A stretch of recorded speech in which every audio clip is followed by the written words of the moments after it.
welcome to our fourth concert of the season. Our first piece will be Shaker Variants, composed by Elliot Del Borgo in 1995. The original Shaker tune upon which this theme and variation piece is based was composed by Elder Joseph Brackett in 1848. The song was largely unknown outside of Shaker communities until Aaron Copland used its melody for the score of Martha Graham's ballet Appalachian Spring, which was first performed in 1944. Copland used the tune later in his first set of Old American songs for voice and piano. Simple Gifts has been adapted or arranged many times since by folk singers and composers, as most of you have probably observed. Although many versions we hear today seem to go on forever, the original song only had one single verse. The lyrics are as follows. "'Tis the gift to be simple, 'tis the gift to be free, 'tis the gift to come down where we ought to be, and when we find ourselves in the place just right, 'twill be in the valley of love and delight. When true simplicity is gained, to bow and to bend we shan't be ashamed. To turn will be our delight, till by turning, we come round right." End quote. The final two phrases speak of turning, which may reference a theme of Shaker and actually Christian theology, but may also be dance instructions. The song also closely resembles several repetitions of the opening measures of William Byrd's Renaissance composition, The Barley Break, which imitates country children playing a folk game. Some scholars believe Brackett may have been imitating other European folk music like Byrd had. Many composers since have imitated Brackett, as you are about to hear tonight. So please enjoy Shaker Variants.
instrumental composition by Leroy Anderson.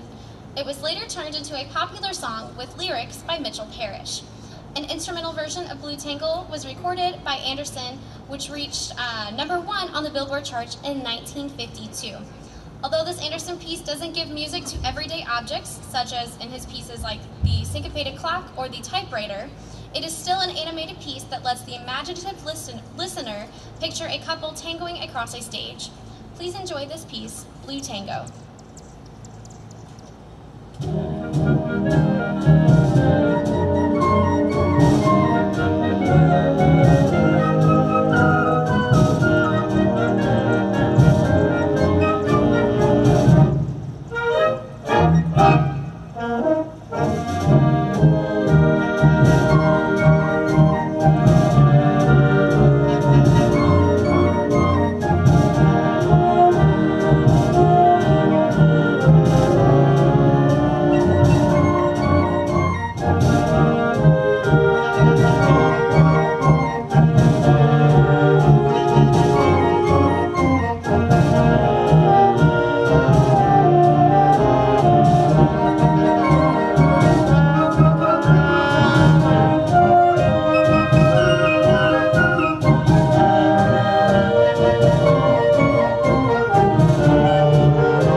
The conclusion to Holst's first suite in E-flat.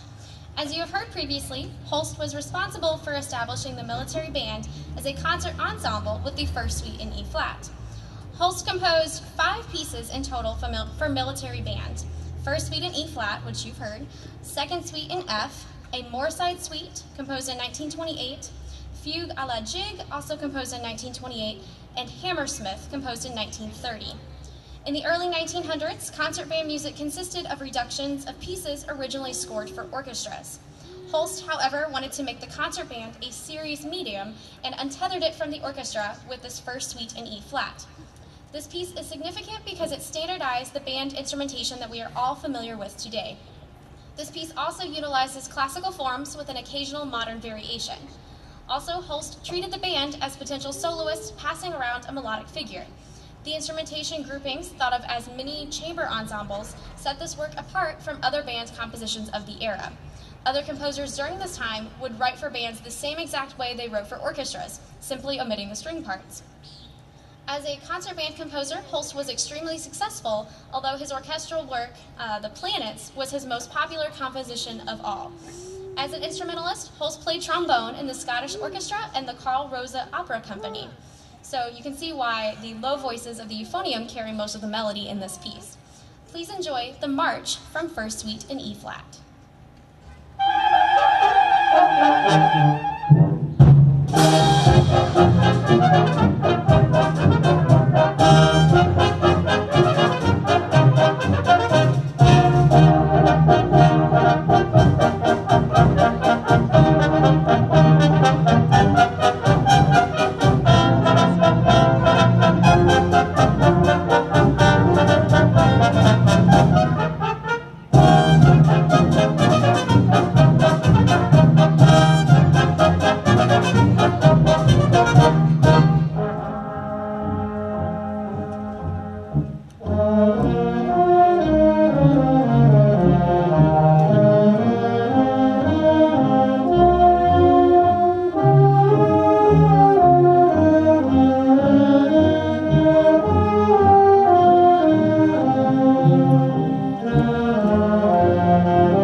Of songs from the DreamWorks movie How to Train Your Dragon, which was released in March of 2010.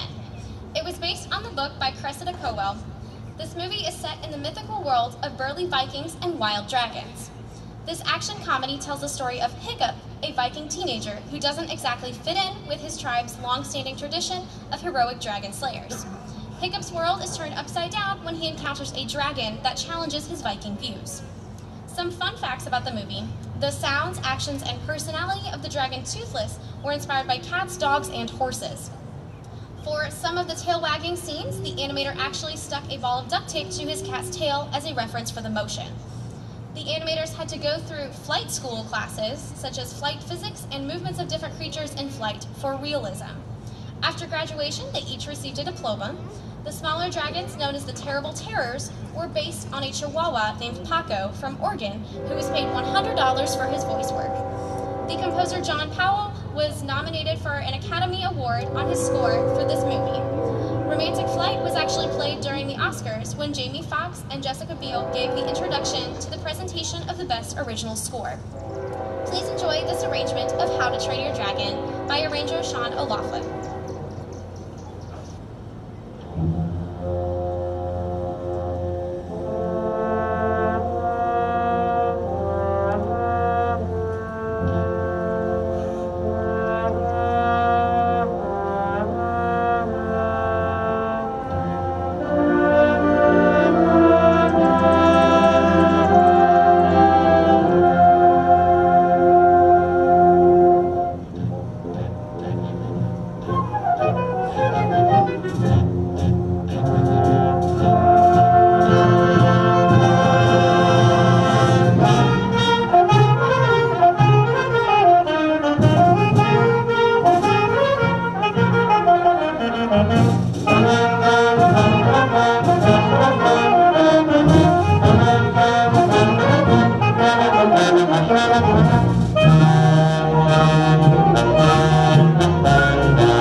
76 Trombones is the signature song from the musical play, The Music Man, which was written by Meredith Willson. The arrangement we'll hear tonight was composed by Leroy Anderson. In the musical, Professor Harold Hill uses the song 76 Trombones to help the townspeople of the fictional town of River City, Iowa, visualize their children playing in a marching band by hearkening back to a time when he saw several famous bandleaders' bands in a combined performance. Whereas an average-sized high school marching band might have about 10 musicians playing trombone, and a large college marching band seldom has more than 30 trombones, the band that Harold describes to the villagers included 76 trombones, 110 cornets, over 1,000 reeds, double bell euphoniums, and 50 mounted cannon, which were actually popular in bands of that time. We don't have quite that arrangement here, but I hope you enjoy this piece nonetheless. Feel free to sing along to 76 Trombones.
composed by W.C. Handy in the blues style.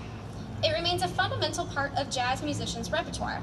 It was also one of the first blues songs to succeed as a pop song.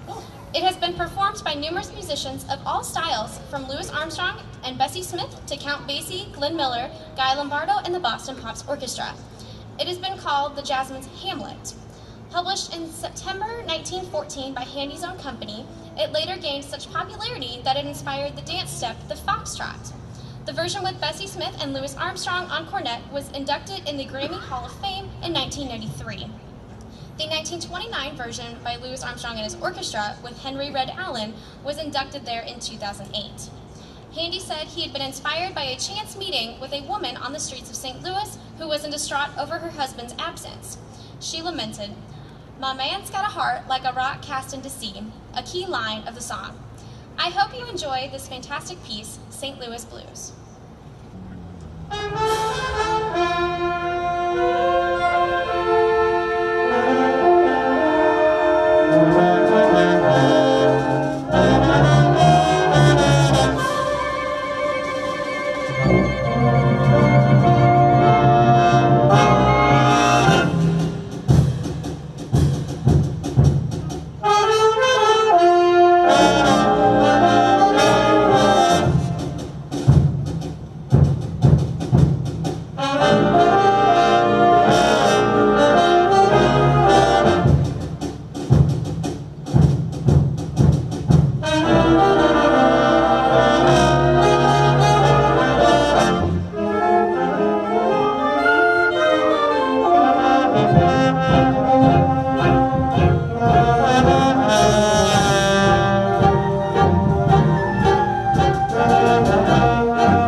At this point in our concert, I would like to thank stgenTV.com for filming tonight's performance. Let's give them a round of applause.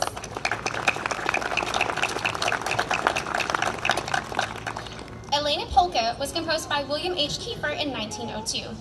This piece was composed for solo, duet, or trio cornets, clarinets, baritones, or trombones, and of course the band. Tonight you will hear solo baritone with band. There's very little known about Kiefer, except that he composed a good number of pieces that rarely surface the popular band repertoire today.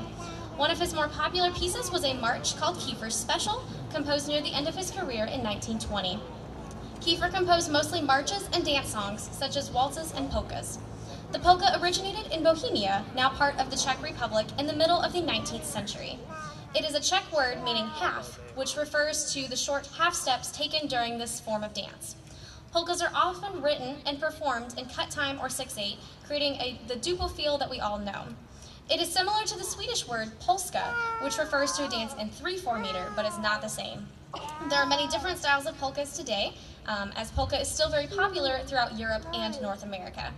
The Polish-style polka, popular in Chicago, Slovenian-style polka, and the Dutchman-style, popular here in the Midwest, are what we usually perform here.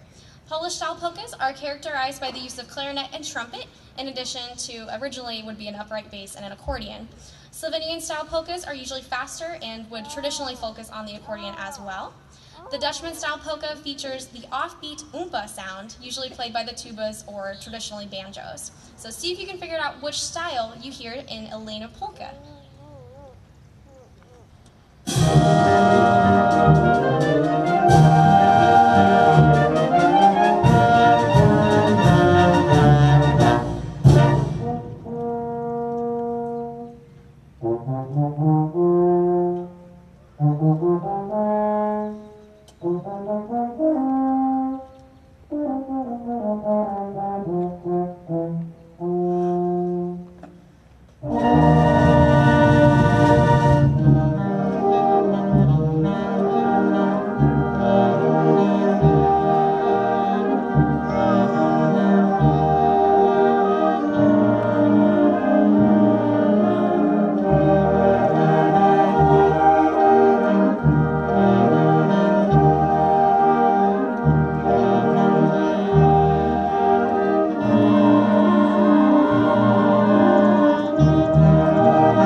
The Entertainer is a 1902 piano rag written by Scott Joplin. One of the classics of ragtime, it returned to the top international prominence as part of the ragtime revival in the 1970s, when it was used as the theme music for the 1973 Oscar-winning film, The Sting. Composer and pianist Marvin Hamlish's adaptation reached number 3 on the Billboard Pop Chart and spent a week at number 1 on the Easy Listening Chart in 1974. The Sting was set in the 1930s, a full generation after the end of ragtime's mainstream popularity, thus giving the mistaken impression that ragtime music was popular at that time. The Recording Industry Association of America ranked The Entertainer number 10 on its Songs of the Century list. Tap your toes along to this fun piece, The Entertainer.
Our next piece is a very majestic and highly recognizable one, Beethoven's Ode to Joy from the 4th movement of Symphony No. 9 in D minor.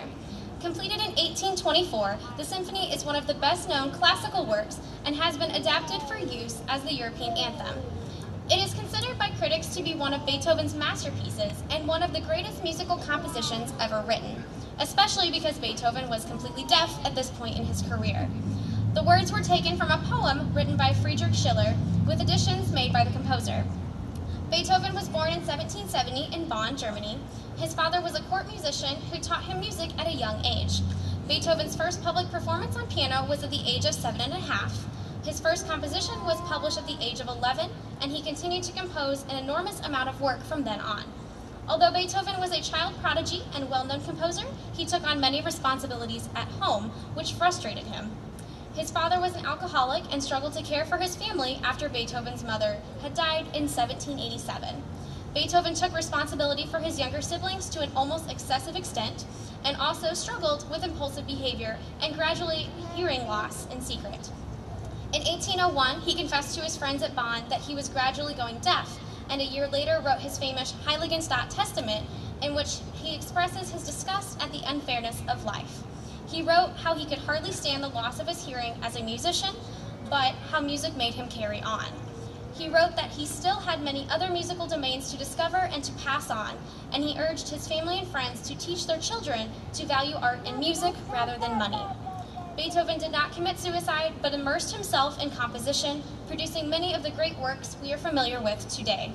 His compositional style ranges from classical in his youth to early romantic in his later years, spiraling back to string quartets at the end of his life. The Ninth Symphony premiered on May 7, 1824 in Vienna. Please enjoy Ode to Joy as arranged by Robert Longfield.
Next, we have Suite from Carmen, written by George Bizet. Carmen is a French opera comique that premiered in Paris in 1875, but its opening run was denounced by the majority of critics. It was almost shut down after its fourth or fifth performance, and although this was avoided, ultimately having 48 performances in its first run, it did little to bolster sagging receipts at the Opera Comique. Near the end of this run, the theater was giving away tickets in order to stimulate attendance. Composer Bizet died of a heart attack at age 36, never knowing how popular Carmen would become. In October 1875, it was produced in Vienna to critical and popular success, which began its path to worldwide popularity. The story of Carmen is set in Seville, Spain, around 1820, and is about Carmen, a beautiful gypsy with a fiery temper. Very open with her love, she woos the Corporal Don Jose, an inexperienced soldier. Their relationship leads to his rejection of his former love, mutiny against his superior, and joining a gang of smugglers. When Carmen turns from him and falls in love with a bullfighter, the corporal's jealousy leads him to murder her. Please enjoy the Spanish romance tunes of Suite from Carmen.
course, we have another Sousa march for you. The Fairest of the Fair was written by John Philip Sousa for the Boston Food Fair of 1908. Mr. Sousa and his band had drawn great power at fairs and expositions and were much sought after. Atlanta newspapers carried rave reviews of the band's performance at the Cotton States and International Convention of 1895, saying, "The band is a mascot. It has pulled many expositions out of financial ruts. It actually saved the Midwinter Fair in San Francisco." Recently, at the St. Louis and Dallas exposition, Sousa's band proved an extraordinary musical tension and played before enormous audiences, and so on, end quote. During his 40 years as bandmaster, Sousa lifted the concert band to popular heights, which grossed an estimated $40 million.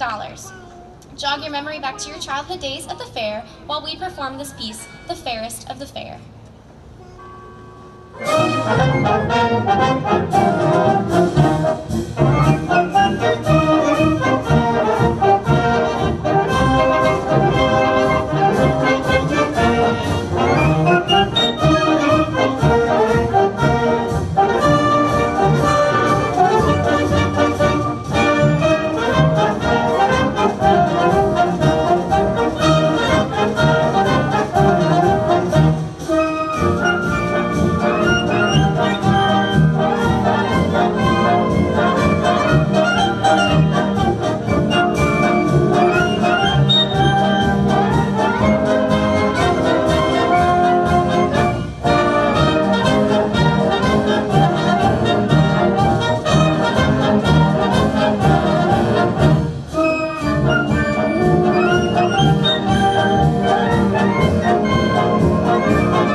concert of the 2017 season. I'd like to thank all of you for coming out tonight to support support and enjoy the St. Genevieve Municipal Band. Let's give them all a round of applause.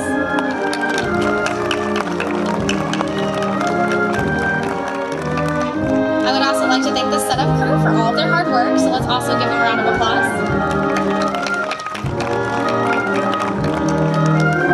I encourage you all to like our Facebook page, St. Genevieve Municipal Band, and be sure to come out again next Thursday for the 5th concert of the season.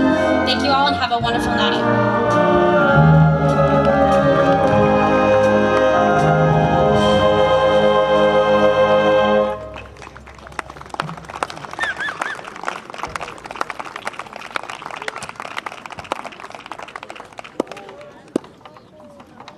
There's a bear.